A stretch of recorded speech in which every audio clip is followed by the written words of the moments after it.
আসসালামু আলাইকুম ওয়া রাহমাতুল্লাহি ওয়া বারাকাতুহু। ইন্নাল হামদুলিল্লাহি ওয়াহদা ওয়াসসালাতু ওয়াসসালামু আলা মান লা নাবিয়্যা বা'দা। প্রশংসা আল্লাহ সুবহানাহু ওয়া তাআলার, বলি আলহামদুলিল্লাহ। দরুদ ও সালাম বর্ষিত হোক নবী মুহাম্মদ রাসূলুল্লাহ সাল্লাল্লাহু আলাইহি ওয়াসাল্লামের উপর। আল্লাহুম্মা সাল্লি আলাইহি আল্লাহুম্মা বারিক আলাইহি। একদা রাসূল সাল্লাল্লাহু আলাইহি ওয়াসাল্লাম সাহাবীদেরকে জিজ্ঞাসা করলেন, তোমরা কি বলতে পারো দেউলিয়া লোক কে? তারা বললেন, আমাদের মাঝে যার দিরহাম, টাকা কড়ি ও ধন সম্পদ নেই, সেই তো দেউলিয়া।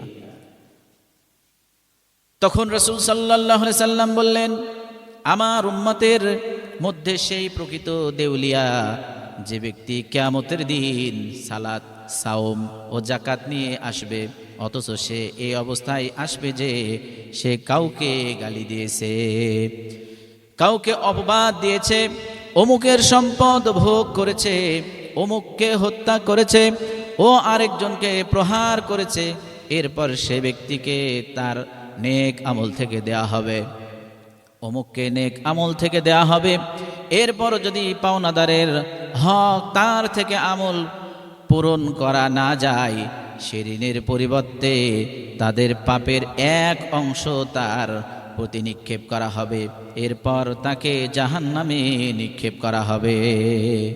সুতরাং প্রকৃতপক্ষে রাসূল সাল্লাল্লাহু আলাইহি সাল্লামের এই হাদিস থেকে আমরা জানতে পারলাম, আল্লাহ রাসূল সাল্লাল্লাহু আলাইহি সাল্লাম বলেছেন যে প্রকৃতপক্ষে দেউলিয়া ওই ব্যক্তি, যে ব্যক্তি কিয়ামতের দিনে, অর্থাৎ কিয়ামতের দিনে সালাত, সাওম, ধন দৌলত নিয়ে উঠে যাবে।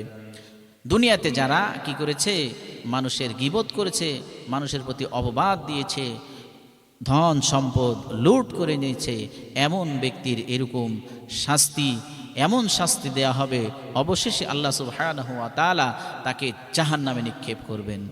সুতরাং আমরা দুনিয়াতে চলতে ফিরতে একে অপরের সম্পদ, সন্তান, সন্ততি থেকে অন্যকে আমাদের নিজের হাত থেকে অন্য যাতে নিরাপদ থাকতে পারে, আল্লাহ সুবহানাহু ওয়া তাআলা আমাদের সকলকে সেই তৌফিক দান করুন।